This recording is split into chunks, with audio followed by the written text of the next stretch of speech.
Om Swastiastu. Perkenalkan, nama saya Nadia Anggreni.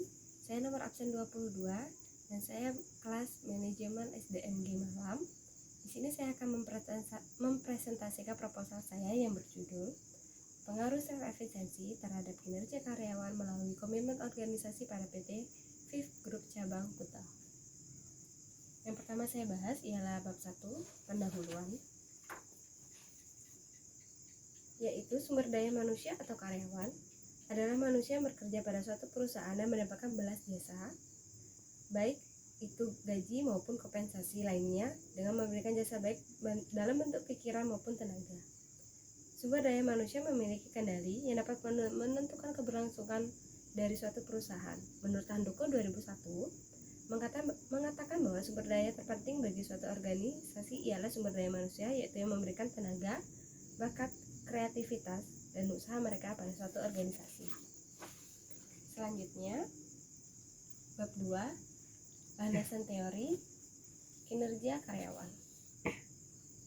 Kinerja karyawan merupakan istilah yang berasal dari kata job performance atau actual performance, ialah prestasi kerja atau prestasi sesungguhnya yang dicapai dari seseorang.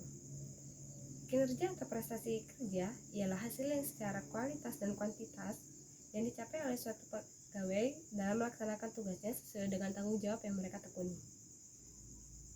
Selanjutnya ada penilaian kinerja karyawan. Kinerja karyawan merupakan suatu hal yang sangat penting dalam suatu organisasi untuk mencapai tujuan, sehingga berbagai kebijakan harus dilakukan organisasi untuk meningkatkan kinerja karyawan. Menurut Handoko 2001, mendefinisikan penilaian prestasi kerja atau performance appraisal ialah proses melalui nama organisasi-organisasi mengevaluasi atau menilai suatu prestasi kerja dari suatu karyawan. Selanjutnya, ada manfaat penilaian kinerja. Karyawan Prawisentono pada tahun 1999 berpendapat bahwa manfaat dari penilaian kinerja yang dilakukan secara objektif, tepat, dan didokumentasikan secara baik cenderung menurunkan potensi penyimpangan yang dilakukan karyawan, sehingga kinerja yang diharapkan terus bertambah baik sesuai dengan kinerja yang dibutuhkan dari satu perusahaan. Selanjutnya ada faktor-faktor yang mempengaruhi kinerja karyawan, yaitu ada faktor personal, faktor kepemimpinan, faktor tim, dan faktor sistem. Dan selanjutnya ada indikator kinerja karyawan, itu ada kualitas, kuantitas, ketepatan waktu, efektivitas, dan kemandirian. Selanjutnya ada self-efficiency. Self-efficiency adalah tahap di mana individu menilai atas keyakinan diri mereka, atas kemampuan yang dimiliki dalam menjalankan suatu tugas sehingga dapat memperoleh hasil yang sesuai dengan diharapkan. Dan indikator yang digunakan untuk mengukur self-efficiency itu ada 3, yaitu dimensi tingkat level, dimensi kekuatan, dan dimensi generalisasi. Selanjutnya ada komitmen organisasi. Menurut Robin and Jude tahun 2008, dalam Wardani, Susilo, dan Iqbal tahun 2015, mendefinisikan bahwa komitmen organisasi merupakan suatu keadaan ketika seorang karyawan berpihak pada suatu organisasi tertentu dengan tujuan untuk mempertahankan anggotanya pada organisasi tersebut. Indikator yang digunakan untuk mengukur komitmen organisasi itu ada 3, yaitu ada komitmen afektif, komitmen berkelanjutan, dan komitmen normatif.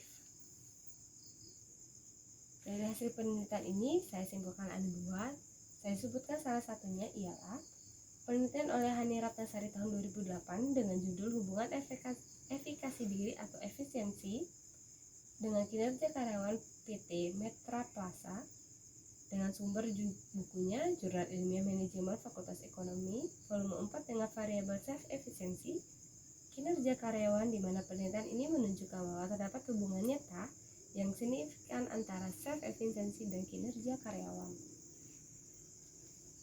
Selanjutnya di bab 3, yaitu ada kerangka berpikir. Kerangka pemikiran ialah bentuk hasil dari kinerja seorang yang dinilai berdasarkan secara kualitas maupun kuantitas tergantung dari hasil yang dimiliki oleh suatu karyawan. kualitas pekerjaan yang dihasilkan dari hasil kinerja yang baik pula, perilaku karyawan menentukan hasil dan mereka dapat menghasilkan prestasi atau kinerja dengan jangka yang positif dan pertumbuhan diri ataupun sebaliknya. Di sini ada kerangka pemikiran di mana ada self efficiency, komitmen organisasi dan kinerja karyawan. Dan selanjutnya ini ada kerangka konseptual yang terdiri dari self efficiency, komitmen organisasi dan kinerja karyawan. Hipotesis. Di sini yang pertama, pengaruh self efficiency terhadap kinerja karyawan. Dan self efficiency berpengaruh terhadap positif kepada kinerja karyawan. Yang kedua, pengaruh komitmen organisasi terhadap kinerja karyawan, dan ini juga berpengaruh sangat positif terhadap kinerja karyawan. Dan yang terakhir itu pengaruh self efficiency terhadap komitmen organisasi, di mana self efficiency ini berpengaruh positif terhadap komitmen organisasi dalam satu perusahaan. Yang terakhir ada bab 4, yaitu metode penelitian. Yang pertama ada lokasi penelitian. Lokasi penelitian ini dilakukan di PT Fifth Group cabang Kuta yang beralamat di Jalan Raya Kuta nomor 29. Dan PT FIF ini kepanjangan dari PT Federal International Finance yang didirikan dengan nama Mitra Pusaka Arta Finance pada bulan Mei 1989. Selanjutnya ada objek penelitian. Objek penelitian yang saya lakukan itu ada di perusahaan PT Fifth Group cabang Kuta. Selanjutnya ada identifikasi variabel. Di sini saya ada 2 variabel bebas dan 1 variabel terikat, di mana dari variabel bebas itu ada self efficiency dan komitmen organisasi, dan variabel terikat itu adalah kinerja karyawan. Dan selanjutnya ada definisi operasional variabel, yaitu di mana definisi operasional adalah suatu definisi yang memberikan kepada suatu variabel atau konstruk dengan memberikan arti atau menspesifikasi kegiatan dan memberikan suatu operasional yang diperlukan untuk mengukur konstruk atau variabel tersebut.